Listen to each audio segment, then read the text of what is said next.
नमस्ते छात्रों, आज हम अपनी पाठ्य पुस्तक की दूसरी इकाई शुरू कर रहे हैं। आज हम दूसरी इकाई की पहली कविता बरसदई जलद पढ़ेंगे।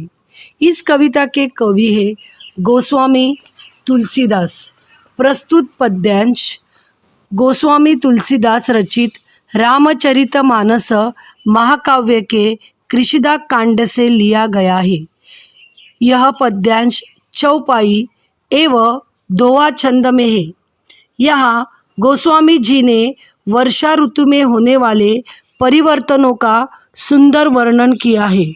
उन्होंने वर्षा के साथ ही साथ समाज की स्थिति, विविध गुणों दुर्गुणों को भी दर्शाया है।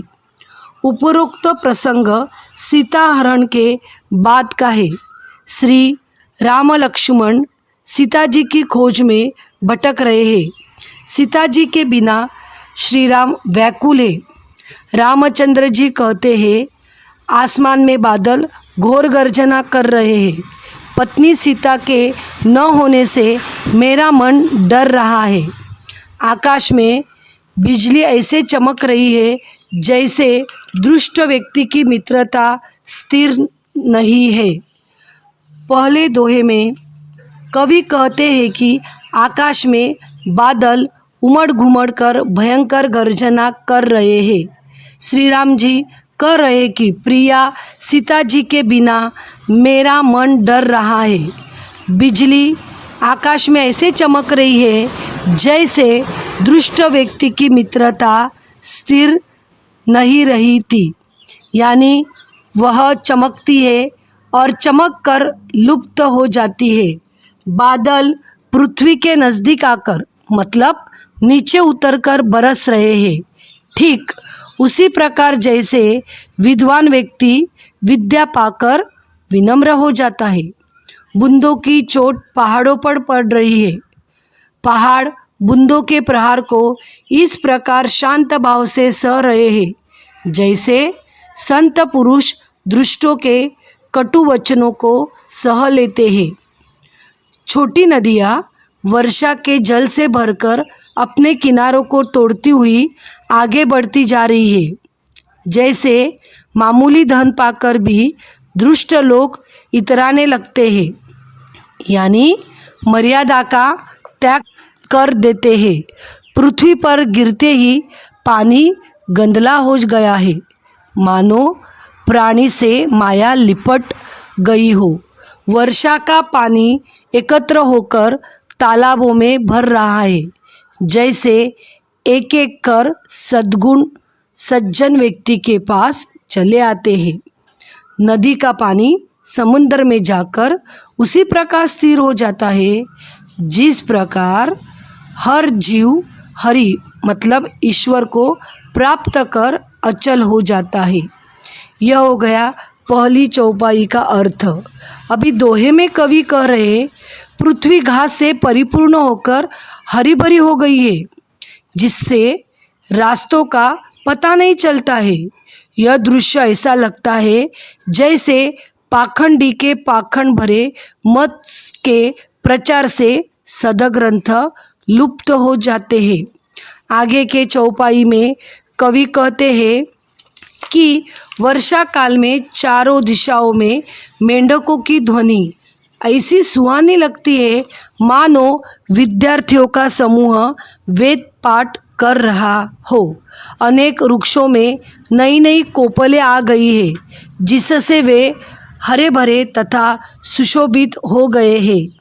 जैसे साधना करने वाले किसी व्यक्ति का मन ज्ञान प्राप्त करने पर प्रफुल्लित हो जाता है।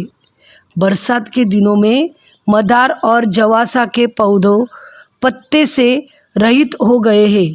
इन्हें देखकर ऐसा लगता है मानो अच्छे शासक के राज्य में दुष्टों का धंधा जाता रहा हो, मतलब खत्म हो गया हो। धूल खोजने पर भी कहीं नहीं मिलती है। जैसे क्रोध धर्म को दूर करता है, उसी तरह वर्षा ने धूल को नष्ट कर दिया है। अनाज से युक्त मतलब लहलाती हुई हरी भरी खेती, पृथ्वी कुछ इस प्रकार शोभायमान हो रही है जैसे उपकार करने वाले व्यक्ति शोभायमान होते हैं। रात के अंधकार में जुगनू चारों ओर दिखाई दे रहे, उन्हें देखकर ऐसा लगता है जैसे घमंडियों का समूह एकत्र हो गया है। चतुर किसान अपनी फसलों की निराई कर रहे, मतलब अपनी फसल से घास फूस निकाल कर फेंक रहे हैं। इसे देखकर ऐसा लगता है जैसे विद्वान लोग मोह मद माया का त्याग कर रहे हो। बरसात के दिनों में चक्रवात पक्षी कहीं नहीं दिखाई दे रहे हैं। इससे ऐसा लग रहा है जैसे कलयुग में धर्म पलायन कर गया हो। यह पृथ्वी अनेक प्रकार के जीवों से भरी पड़ी है। यह उसी तरह शोभायमान हो रही है जैसे अच्छे राजा के राज्य के में प्रजा की वृद्धि मतलब विकास होती है।